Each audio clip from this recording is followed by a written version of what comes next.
अस्सलाम वालेकुम नाज़रीन, मां अली रज़ा मंगी तव्हांजा हाज़िर आहियां। ॻाल्हि कंदासीं त अॼु 8 ॾिहाड़े बि बबरलोए में वकील बिरादरी तरफ़ां लॻल धरणो जारी आहे।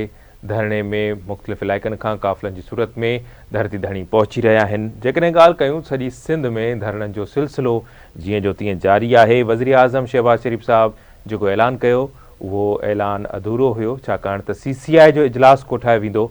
इहो मुतालबो ठीकु आहे, आइनी तौर ते त मुतालबो ज़रूरु आहे, पर कैनालनि जे ख़िलाफ़ु जेको एहतिजाजी तहरीक हले पई, एहतिजाज हले पियो, त उनखे माठो करण जे लाइ या उनखे ख़तमु करण जे लाइ इहो सिर्फ़ु काफ़ी कोन्हे त कैनाल जेको CCI जो इजलास आहे उहो 2 मई ते कोठायो वेंदो, उनजो नोटिफिकेशन जारी कयो वियो आहे।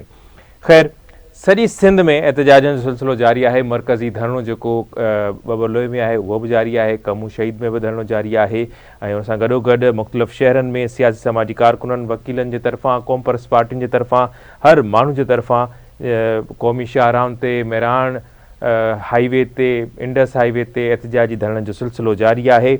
जेकबाबाद, मटियारी, नवाबशाह, कंबर, गंबट, डोकरी, मुख़्तलिफ़ शहरनि में हर जाइ ते एहतिजाजी जेको सिलसिलो आहे उहो जीअं जो तीअं जारी आहे। ऐं एहतिजाज कंदड़नि जो इहो ई मुतालबो आहे त जेसीं ताईं कैनाल ख़तमु करण वारो लेटर जारी नथो थिए, नोटिफिकेशन जारी नथो थिए, तेसीं ताईं एहतिजाज जारी रहंदो, तेसीं ताईं एहतिजाजी धरणा जारी रहंदा।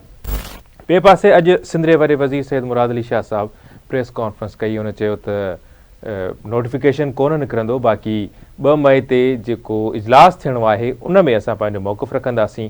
उन सां गॾोगॾु हुन इहो बि चयो त हाणे सिंध जे माण्हुनि खे एहतिजाजी धरणा ख़तमु करणु घुरिजनि। नासिर हुसैन शाह साहब बि इहा ई साॻी ॻाल्हि कई आहे त धरणा ख़तमु थियणु घुरिजनि। ऐं हिन सां गॾोगॾु ॻाल्हि कंदासीं, पीपल्स पार्टी अॼु जशन सिंधू मल्हायो आहे। रोहिड़ी बाईपास ते हिकिड़ो जलसो कोठायो वियो जेको पहिरियां खां थियल हुयो। अॼु हुन में BP चेयरमैन बिलावल भुट्टो ज़रदारी साहब बि ख़िताबु कयो आहे। पीपल्स पार्टी जे अॻुवाणनि कल्ह खां वठी मुबारकुनि जो सिलसिलो जारी हो।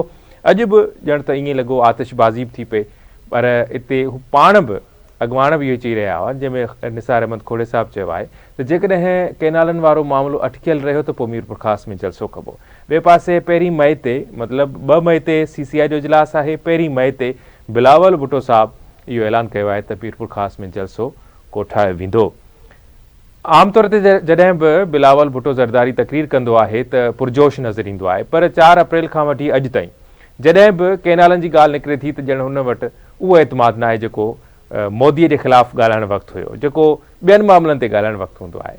या त उहो पनो हूंदो आहे, हुन ते ॾिसी उहो पढ़ंदो आहे, या त जेको मतिलबु एतमाद जेको हूंदो आहे, ख़ुदि एतमादी जेका आहे उहा घटि नज़र ईंदी आहे। इहा ऑब्ज़र्व कई आहे, न रुगो मूं पर ॿियनि मुबसरनि, ॿियनि दोस्तनि बि इहा ई साॻी ॻाल्हि नोट ज़रूरु कई आहे।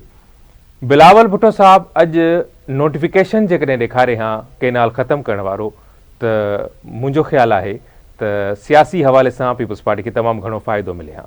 पर अॼु हुन मुआइदो ॾेखारियो, मुस्लिम लीग नून ऐं पीपल्स पार्टी जे विच में जेको गुज़िरियल ॾींहुं मुआइदो थियो आहे, उहो मुआइदो उनजो ज़िक्र कयो त उन ते सहियूं थियल आहिनि। ऐं उहो मुआइदो इहो आहे त जेका बि ॻाल्हि कबी उहा राज़ खां सवाइ न कबी। इहो त पहिरियां ई आइन बि चवे थो, ऐं जेके बि कानून आहिनि, जेके बि शयूं आहिनि, उनमें वाज़े तौर ते आहे त वफ़ाक़ पंहिंजे सिर को बि फ़ैसिलो नथो मणे सघे। जेसीं ताईं सूबा मुतफ़िक़ न थींदा तेसीं ताईं का बि तरक़ीअ जी रिथा बि शुरू नथी करे सघिजे। त सूबनि जो राज़पो लाज़मी आहे। जेकॾहिं सूबा राज़ी न हूंदा त यकीनी तौर ते उहा शइ नथी थी सघे। अॼोके जलसे में, अॼोकी तक़रीर में का बि नई शइ कोन हुई।